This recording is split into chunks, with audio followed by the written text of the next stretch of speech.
You have any problem with Richard Sherman's post-game comments? Absolutely not. He is now considered my new BFF. Really?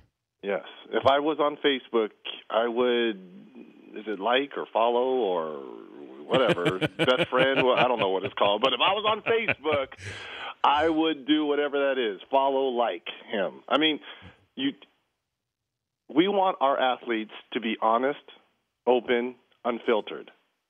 And in the heat of the moment, I get it. I've been there. The stadium was so loud. You just made an unbelievable play to send your team to the best game there is, the Super Bowl. Emotions are running high. If you take a step back and you listen to what he said, it really wasn't anything bad. The bad part came is because he scared the bejeebies out of the Golden Girl, Erin Andrews, and probably because he was yelling. But he was yelling because it was so loud in there. I think that's why everyone was taken back. And I think, from the comments from him and, obviously from other media outlets about race and so forth, it played a little bit of part in that because here's a black man screaming at the Golden Girl and, race filtered into it. I'm curious to know if people would have thought the same thing if it would have been Pam Oliver, a seasoned veteran reporter, conducting that interview with Richard Sherman. I don't think there would have been as much of an uproar because it's the Golden Girl, Erin Andrews. Yeah, see, I didn't even factor that in. I just think people looked at what he was saying, how he was saying it, and how he looked, and then you had your opinion, one way or another, with him. I agree with you.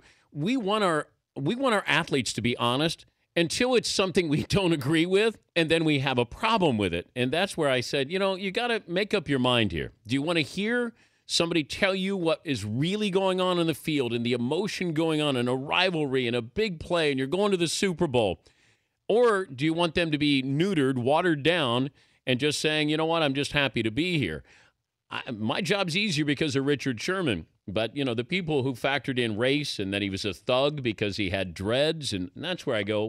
It's so unfounded because he is 100% not like that. And for them to label him from a 20-second clip on a play, an unbelievable play, I might add, to send your team, the Seattle Seahawks, a team that's only been to the Super Bowl one other previous time, and for them to react after 20 seconds, I've been there, I've done that, I've been in that moment. I know a lot of people want to think about, the choke sign to Spike Lee, but if they fast forward a year later, the 8 points in 9 seconds, I was in that moment. Because when that unfolded and then John Starks missed the free throws and then I made the 2 free throws and they came down and Greg Anthony tripped and missed the shot, the interview right after that, I don't know if it was with Dan Hicks or Ahmad, I can't remember who was interviewing, I was right there. The emotions, it was loud in there. We had just won an unbelievable comeback game. I said John Starks choked. They all choked. I mean, I shouldn't have said those things, but in the heat of the moment, you say things. And I'm not going to fault Richard Sherman for that because you're in the moment. People want you to be honest. As soon as he opened his mouth, half of the people were going to hate him and half of the people were going to love him. He could have stood up there and said it was a great play.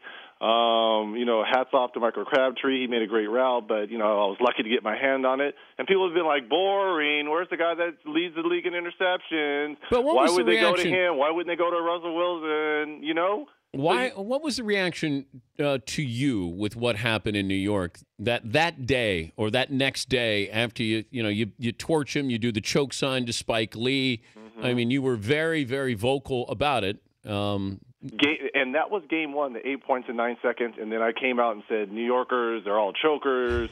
John Starks, he choked. That was game 1. Game 2, I got skewered obviously I got skewered the next day in the paper. In game 2, they beat the crap out of us. Now, we ended up winning that series, but I had a piece of humble pie. Now, there's one game to be played yet, and I'm not quite sure that Peyton Manning, obviously I've seen all this, if they don't target Richard Sherman and try to give him a piece of humble pie. But you got to be careful now because it's not like he's throwing to some average Joe.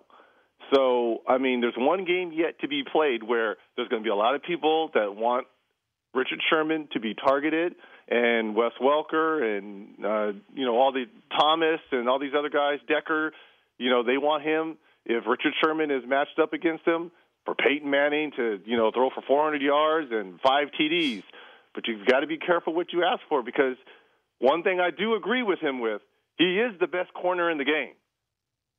I didn't like the choke sign for Colin Kaepernick, because to me, Kaepernick showed him the ultimate respect by not going his way. Yeah. And he did test him there at the very end with Crabtree, but he was going to his best wide receiver. So I understood that, that part, and he took the spotlight away from his team. Those are the two things that I didn't like. I like expression. I like something that was real, that we're not used to seeing it. That's why we reacted immediately, like you're going, whoa, wait a minute here.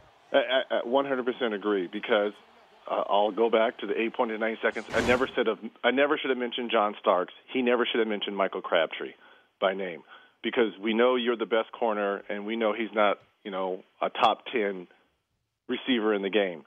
And yes, it definitely takes focus, because football, basketball, baseball, all team games.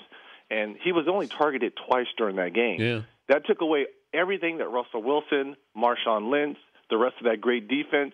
It kind of, puts them on the back burner. And he's come out and said that. I mean, again, in the heat of the moment, one play, the biggest play to send your team to the Super Bowl, the reactions were raw. It scared the living daylights out of Aaron Andrews, and I think that's what more people are reacting on, because that interview was good, but it could have been great. I agree.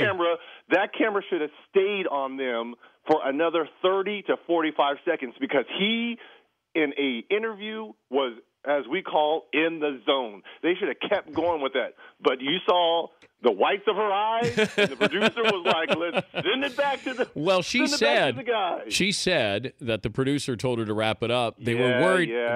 They were worried he was going to curse. So it's a football game. It's a live football event. I know. There's cursing going on during the game that gets filtered through. Yeah, and